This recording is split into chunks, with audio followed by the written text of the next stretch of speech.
Planting garlic is the last outdoor crop that we plant, and we do this before the big frosts. You don't want to plant it too soon because you don't want the bulbs to germinate too early in the fall and then, freeze and die off before they regrow in the spring. So you want to have it as late as possible in the fall. We grow fall garlic, obviously, and the steps are pretty straightforward. We will use the broad fork into our beds, make sure that it's loose and deep. We'll add compost. We'll add about an inch of good compost, half an inch to an inch. Then we will use the power harrow to incorporate the compost, create a really nice seed bed, and create enough space for us to use the garlic dibbler that we will mark the holes with. And then we will plant the little garlic bulbs that we've separated from the cloves, and then we'll use the back of the rake to cover everything nicely, and then we'll put about 6 inch of straw over the beds that are gonna overwinter and then start to regrow back into the spring. So these are the steps. It doesn't take long, it's not difficult, and some of the tools will really speed up that process.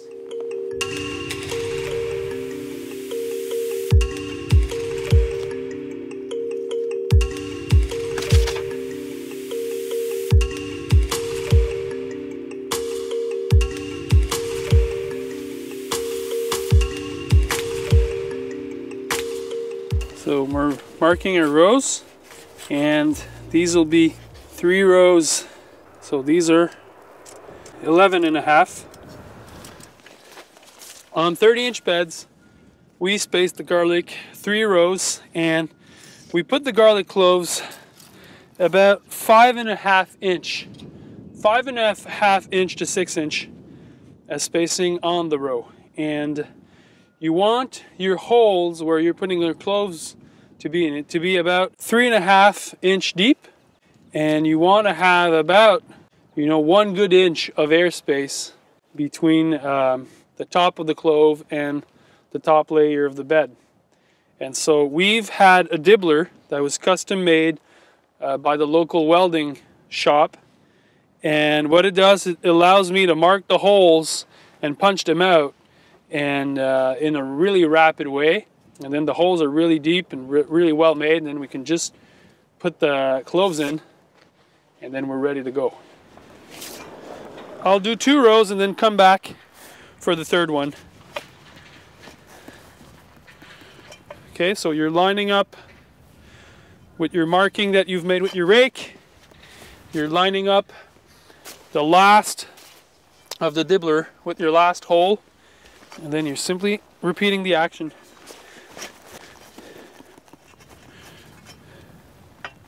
So now we're cracking open the garlic scapes and getting ready to plant them. And you'll have your good garlic, it's not washed, and you have rejects and you have ones that you're going to be planting. You want to keep the biggest cloves, and you want to avoid at all costs having any cloves that are either funky looking, or you might think, oh, there might be a mildew or there might be some mold on it.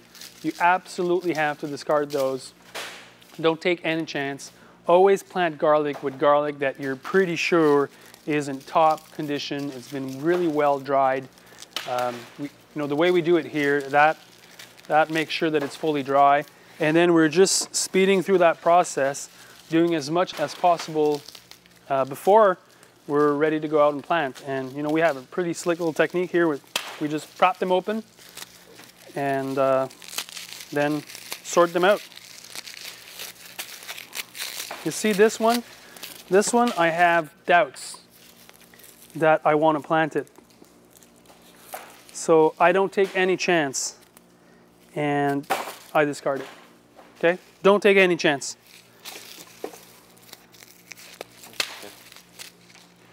Here's another one. This, we're sure that we don't want that in.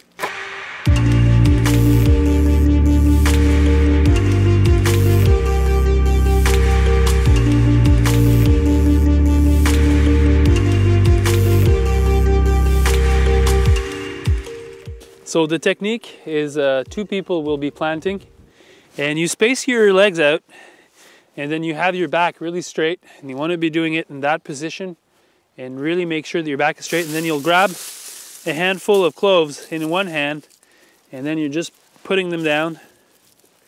You know, you're putting either 2 rows or 1 row. You'll be working 2 side by side, kind of doing it as we go here. And that's it, pretty straightforward. Always making sure that the clove, the top, is reaching out, pushing it down, and then rolling. And that's it. So when adding the straw, the only direction is to have about 6 inches of straw that covers the whole 30-inch bed.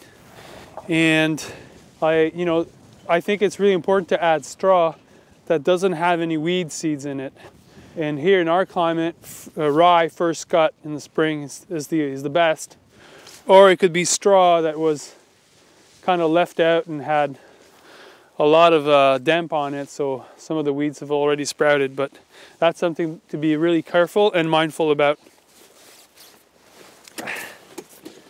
Once it's well covered, it will protect the crop against the frost, and it would also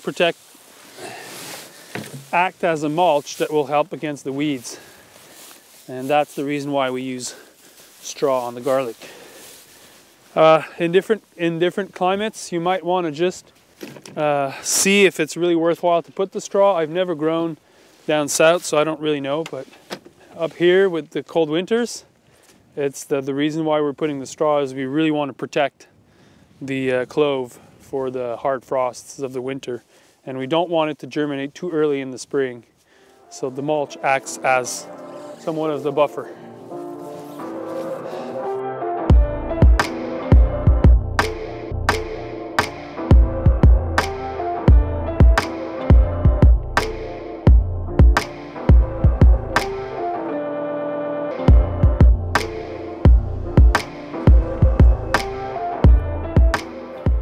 So picking the shoots from the garlic, pretty straightforward.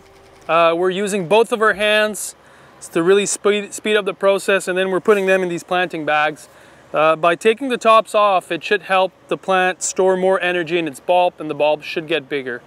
And plus, you know, these are really amazing to cook with, and we get a good price for them. So all in all, it's an operation that doesn't take very long. You'll go 1 pass, 2 pass, and then it's done over the course of a week or 2. So you harvest them when they start to curl. So when they start to make full circles, that's when they're ready. And this just comes gradually, but you can wait. When they start to curl, you can perhaps wait a week, and then the next week, pretty much all of them should be all lined up and ready to go. So you come in, and then you just, you use this and this, so you snap. Okay, I'll show it again. Take this one guy here, just coming in, boom. You know when the garlic is ready to be harvested when 3 or 4 leaves start to die, i.e. they become yellow and start to die off. That's when you know that it's time. Usually it'll be pretty much around the same weeks of the season. So for me, it's mid to end of July, and then it's all about of waiting for the proper time. So it needs to be sunny outside, and ideally you'll have a crew, a harvest party, come and help out, because it does take a long time in our most busiest weeks of the seasons. So that's when you know when it's ready. You start to see all these leaves, the end leaves start to yellow and die off. And as soon as there's 4 to 5 that are at that stage, boom, it's ready to go. So it's important to also not wait too long, because you want to make sure that you're harvesting the garlic in its prime. So harvesting the garlic, it's a really important day. You want to have the method nailed down. There's different ways to harvest and dry the garlic, but the way you do it will definitely impact how long the storage will last. So the way we do it here is that we will pull some of the garlic out and make bundles, and I'll explain further details about that later on. So we're pulling them out, making bundles.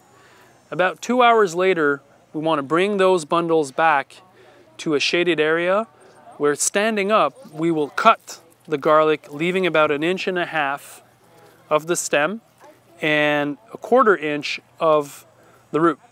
Once that is done, the garlic is stored temporarily in a harvesting crate, and when the crates are filled, they are brought to tables where they will be cured for 4 to 5 weeks with a lot of ventilation, a lot of fans that are circulating air around it, and shade so that they don't burn under the sun.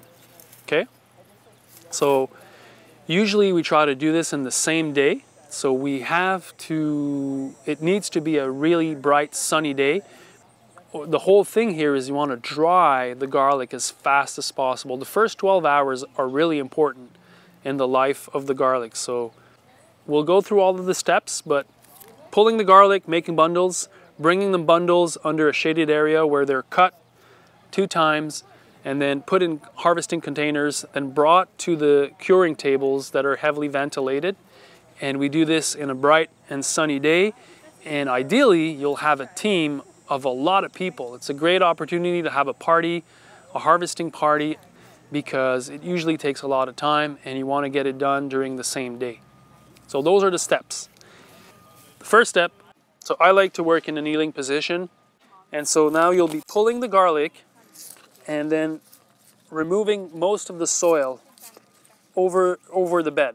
And we do this because first, it's going to help to dry faster, and second, the next step is to take cutters or pruners and cut the roots. And if there's too much soil in it, the pruners go dull too fast. So take the extra time to clean it. I want to show you guys the difference between how you pull it. And it might seem like a minor detail, but you know, if you're doing 20,000 of those, it does make a difference. If I pull it here, you'll see how it's harder, and then there's so much more soil on it, so it's just more work to clean it. And if I take it at the bottom and I pull it, it's usually much cleaner. It's just, for some reason, soil wants to stick around.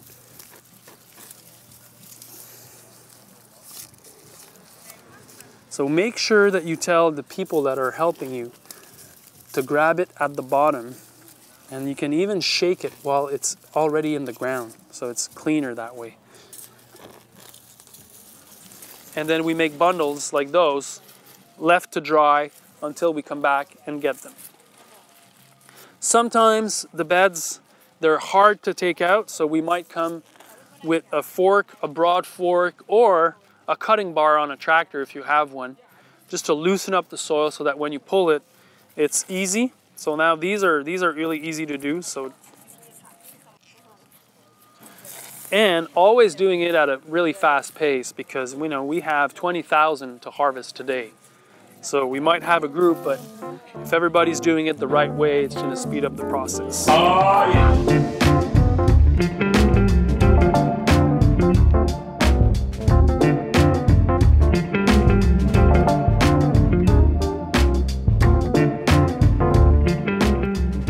Bringing the garlics inside, the bundles inside, and then you set it up so that the bulbs are facing you going this way, and then you have cutters, and then you're cutting the roots to about 1/4 inch, and then you're cutting the stem to 1.5 inches.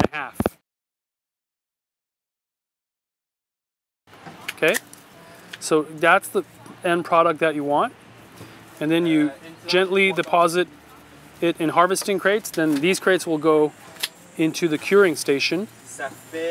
And we're taking all the stems out of the fields also. So as I cut, I'm storing them, and then I'll put them in the trailer to be brought to the compost pile.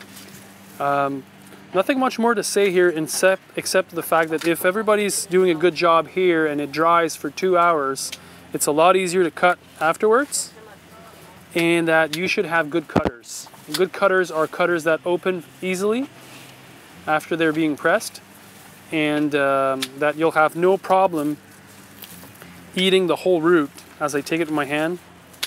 Just going like that. Boom. So it's a pretty speedy process, and you want to be doing this in a shaded area, standing up. The reason why we do this standing up is that you'll have more productivity this way. People work faster standing up than sitting down. So just you set up like a station like we did here, and boom.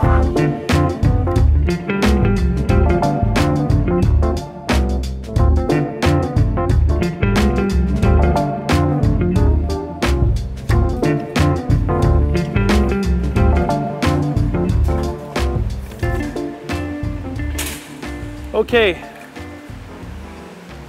so the final step of the harvest is perhaps the most important, is to make sure that you dry your harvested garlic crops as fast as possible. And to do this optimally, we use a lot of fans.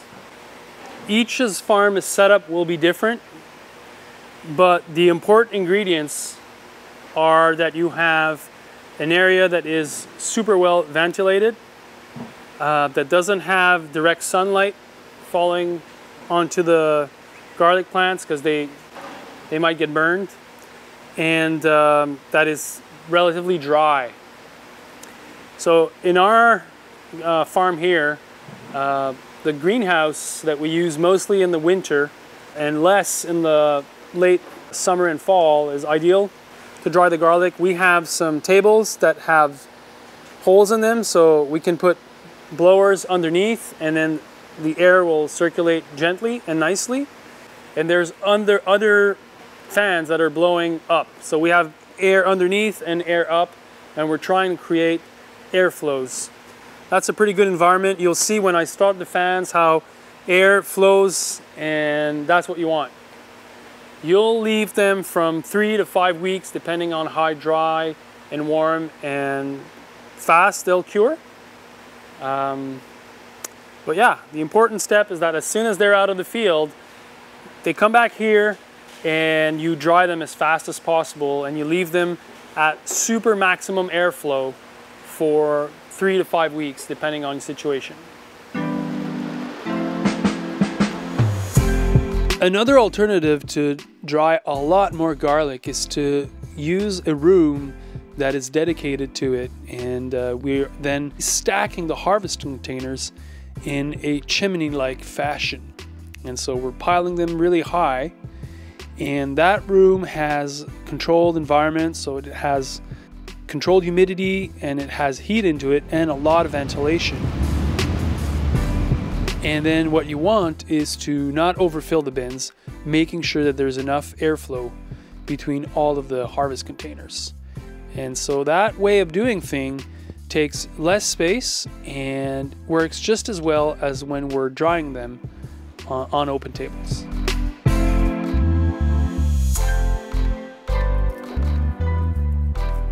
Once the garlic is well cured, the next step is you want to prep it for market.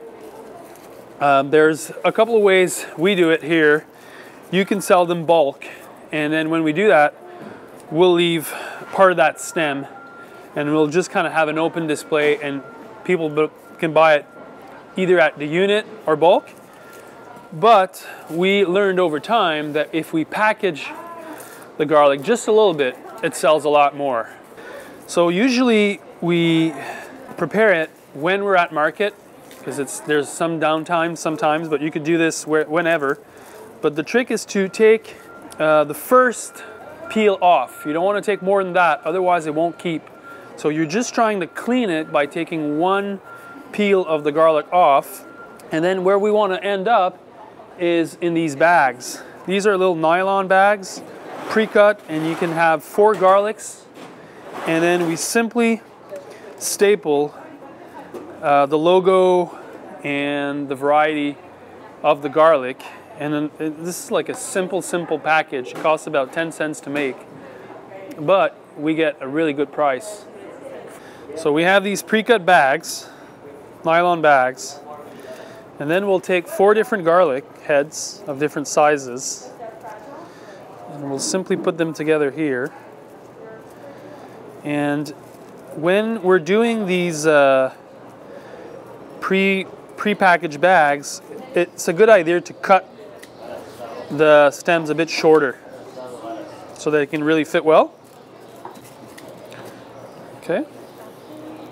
So okay, we have the garlic, and then we take those. So it's just simple cardboard.